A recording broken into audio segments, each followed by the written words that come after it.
Governor Sanwo-Olu launches Safety First campaign, calls for renewed commitment to safer Lagos.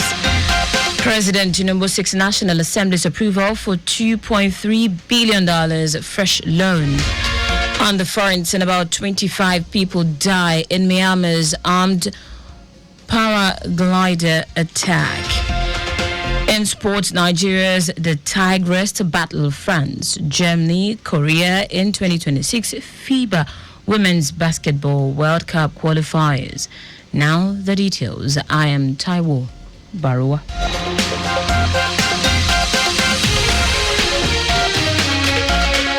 Lagos State Governor Babajide Sanwo-Olu has called for renewed commitment to occupational safety and health as the year draws to a close, with increased activities across Lagos State and the country.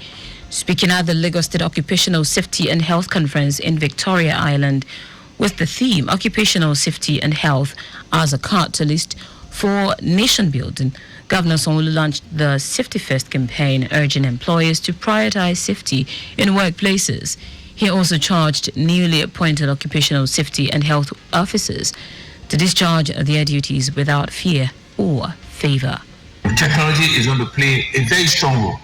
Lagos has taken the lead with the deployment of safety applications that empower citizens to report hazards on real-time basis. Drones for surveillance are being deployed at high-risk areas.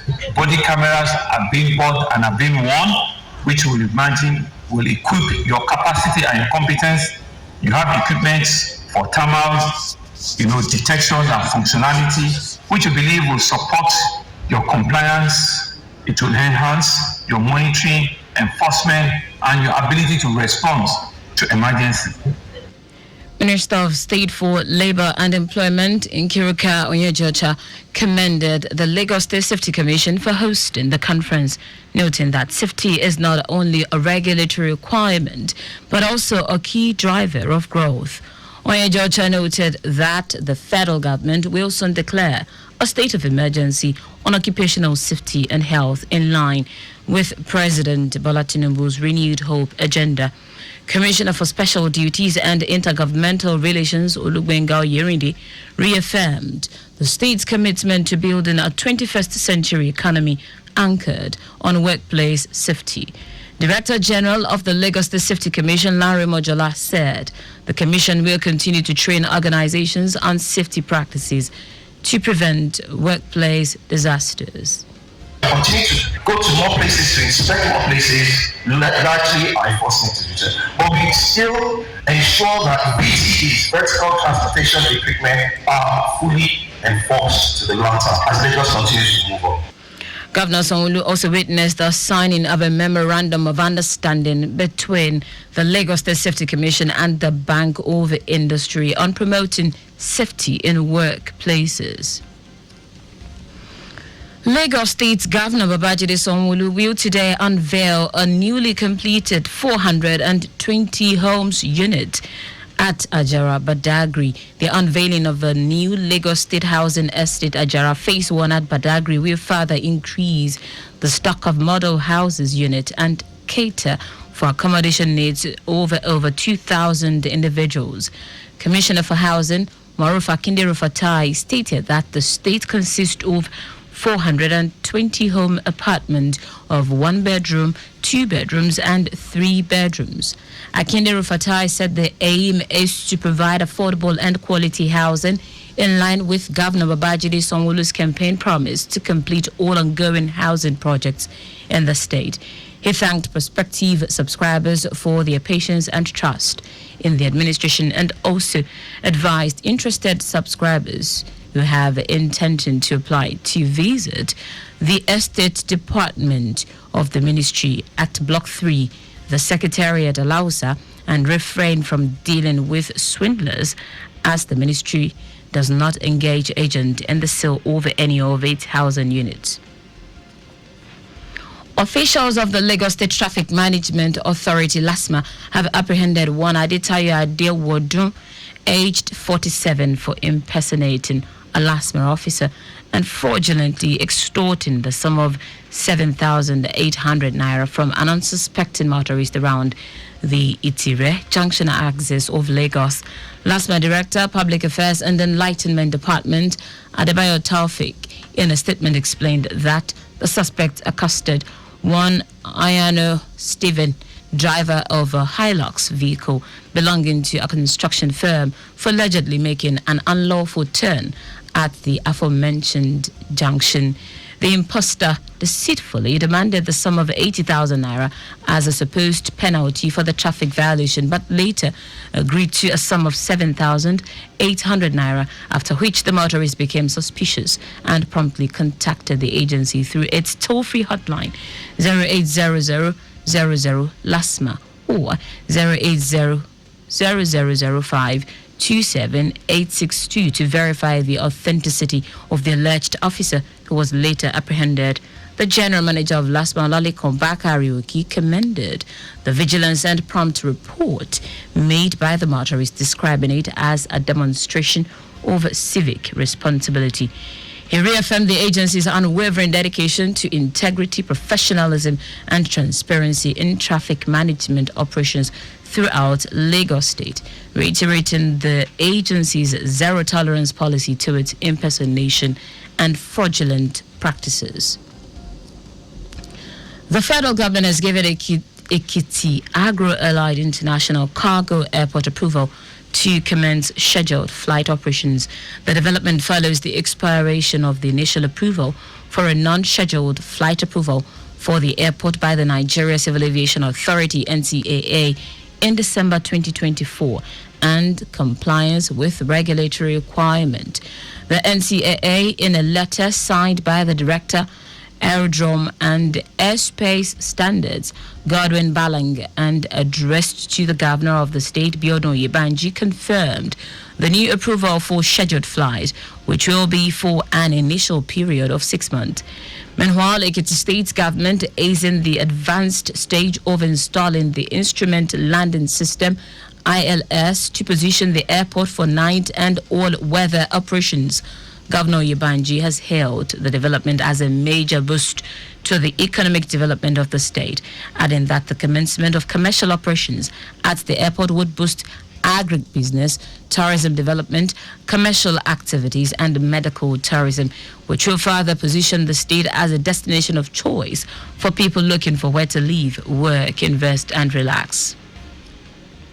Now to the rest of the stories. President Bola Tinubu has again written to the National Assembly seeking approval for a fresh external borrowing of $2.3 billion.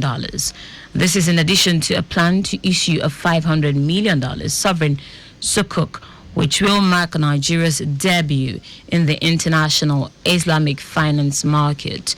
The request, contained in a letter read on the floor of the House of Representatives by Speaker Tajuddin Abbas on Tuesday, complies with sections 21 subsection 1 and 27 subsection 1 of the Debt Management Office Establishment Act 2003. The borrowing plan seeks legislative approval for external financing to implement the 2025 Appropriation Act, refinance maturing Eurobonds, and expand Nigeria's debt instrument to include Islamic finance product. Tinubu noted that the 2025 fiscal framework anticipate $9.27 billion in new borrowings to address the budget deficit, of which $1.84 billion is earmarked for external sources at an assumed exchange rate of 1,500 naira to the dollar. He assured lawmakers that the Federal Ministry of Finance and Debt Management Office would engage reputable transaction advisors to secure the best pricing and terms amid volatile global market conditions. President Bola Tinubu has formally accepted Professor Mahmood Yakubu's departure as chairman of the Independent National Electoral Commission, INEC, following the expiration of his second term and final tenure. Following the development, the president is set to name Yakubu's successor after the Council of State meeting in Abuja on Thursday, after presenting the list of nominees for the coveted number 1 electoral umpire position. Yakubu on Tuesday handed over to May Agbamuche Mbu, a seasoned legal expert who has assumed the role of acting chairman pending the appointment of a substantive successor. In recognition of his service, the professor conferred upon the ex-INEC boss the national honor of Commander of the Order of the Niger. The Minister of Innovation, Science and Technology, Geoffrey Naji, has resigned from President Bola Tinubu's cabinet amid controversies surrounding his academic records and allegations of certificate forgery. Naji, who was appointed in August 2023, announced his resignation in a letter to the president on Tuesday, expressing appreciation for the opportunity to serve. Confirming the development in a statement, Special Advisor to the President on Information and Strategy, Bayo Nonuga, said Naji thanked President Tinubu for allowing him to serve Nigeria, stating that he has been a target of blackmail by a political opponent, while President Tinubu also thanked him for his service and wished him well in future endeavors. Naji's resignation comes amid a lingering controversy over alleged certificate forgery and questions surrounding his academic qualifications from the University of Nigeria. Onsuka. In foreign news now, at least 24 people were killed and 47 others wounded while protesting Myanmar's military government after a motorized paraglider dropped 2 bombs on the crowd. The military attacked as around 100 people gathered in Shangyu Township in central Myanmar for a national holiday. Thousands have died and millions have been displaced since 2021 when the army seized power, triggering a civil war with armed resistance group and ethnic militia.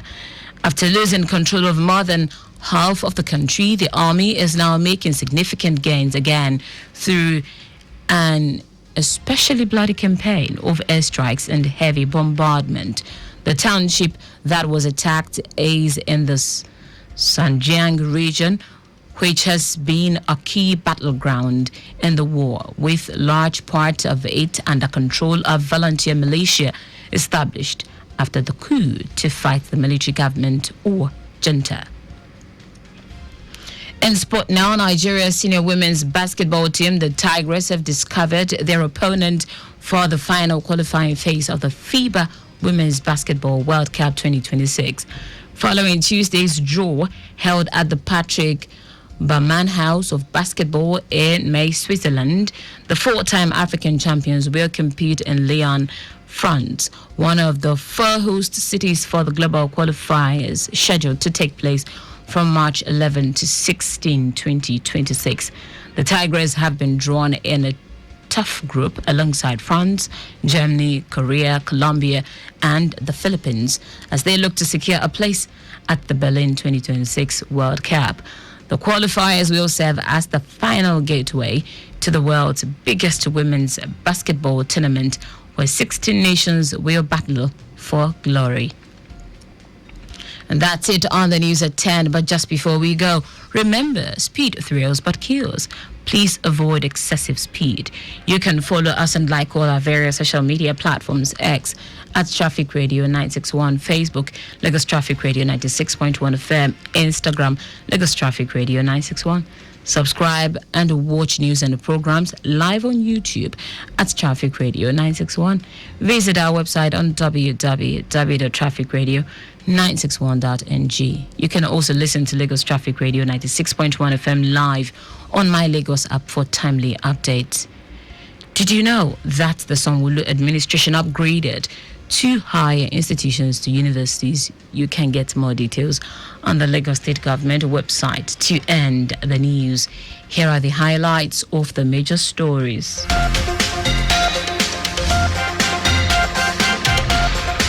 Lagos State Governor Babajide Sanwo-Olu has called for renewed commitment to occupational safety and health as the year draws to a close with increased activities across Lagos State and the country.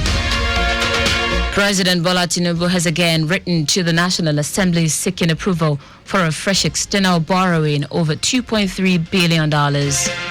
We also told you that at least 24 people were killed and 40 others wounded while protesting Myanmar's military government after a motorized paraglider dropped 2 bombs on the crowd.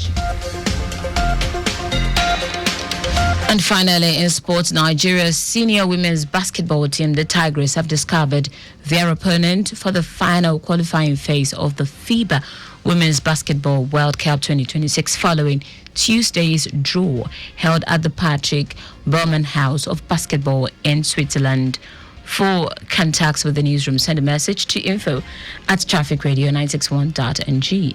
That ends the news broadcast compiled by Abiola Fagbolagun. I am Taiwo Baruwa. Thank you for listening. Good morning.